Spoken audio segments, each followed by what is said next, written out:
Thanks for joining us here at 6:30. I'm Alex Dieterer. St. Matthews Police has arrested Jamarcus Glover, the former boyfriend of Briana Taylor. Glover is believed to be the original target of the raid that killed Taylor back in 2020. Glover and two others have been charged for drug trafficking in the Taylorberry neighborhood. According to his arrest citation, Glover used kids under the age of 18 to help transport and sell heroin, fentanyl, and other illegal drugs. Back in 2020, LMPD executed search warrants at Briana Taylor's home in connection to a drug investigation that involved Glover, Taylor's ex-boyfriend. Those who were close to Taylor say her relationship with Glover was over when the search warrants were executed. In March of 2020, Taylor was asleep with her boyfriend at that time, Kenneth Walker, when they were woken up by banging on her door. Walker, a legal gun owner, fired a shot into the ground, which led to 3 officers immediately returning fire. Taylor was killed as a result. One of the officers who fired the shots into Taylor's home was Brett Hankinson. Hankinson fired 10 rounds into Taylor's apartment, one of those rounds entering a neighboring apartment where a child was sleeping.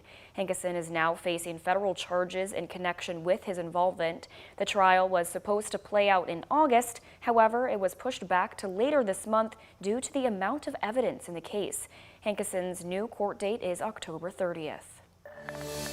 Kentucky lawmakers are getting involved in efforts to combat violent crime in the state, specifically right here in Louisville. Tuesday, State House Republicans unveiled what they're calling the Safer Kentucky Act. It's an 18-part proposal with goals to increase police presence and penalties for offenders. The suggestions include creating a 3-strike law to sentence offenders to life without parole if they have 2 previous violent felony convictions.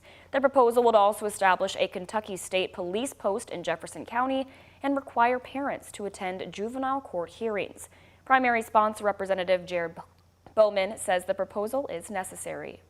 Law-abiding citizens who have skimped and saved to pay for a house in a community they love now feel unsafe in their own homes. Parents are concerned for their children, and businesses face loss after loss. If we do not do something now, things will only get worse. The bill is still in the early stages of being drafted. There are planned opportunities for public input. JCPS is expected to install weapon detection systems into high schools this week while the schools are on fall break. JCPS confirmed that Eastern High School, one of the largest in the district, will be in the first round of installations. The principal there confirms to us that a student held up a knife during a fight with another student at lunch just within the past month. The weapon detection system installation also comes days after a weapon was found at Doss High School, which forced them to postpone their homecoming.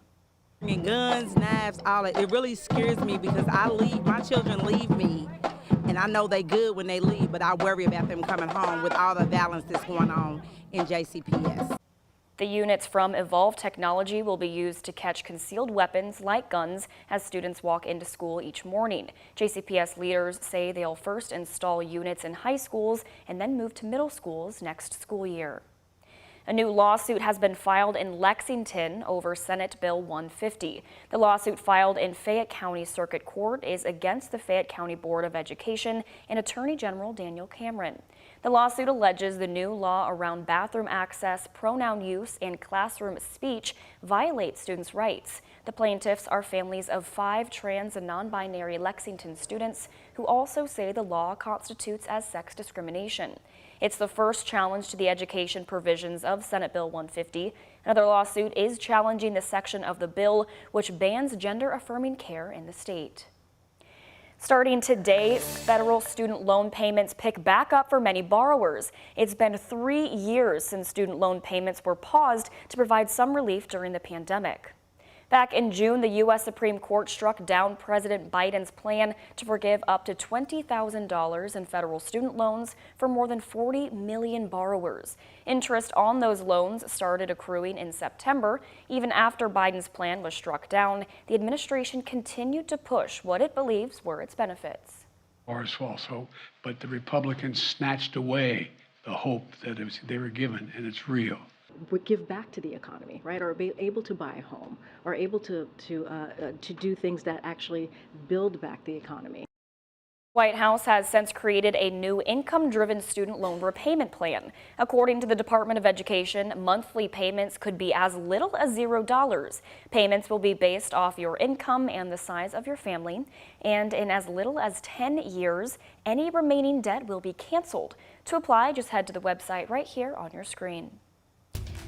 One organization is trying to bring more awareness to fentanyl poisoning deaths in the Commonwealth. Starting in 2024, a new Kentucky license plate will help put more eyes on the situation. The Commonwealth has seen improvements on some fronts. Last year, for the first time since 2018, Kentucky saw a decrease in drug overdose deaths. Kentucky still has one of the highest overdose death rates in the country. The new license plate will say fentanyl changes everything. Leaders in the organization Families Against Fentanyl say the hope is that a new form of visibility will help prevent future tragedies. I want them to know that what it says, fentanyl changes everything.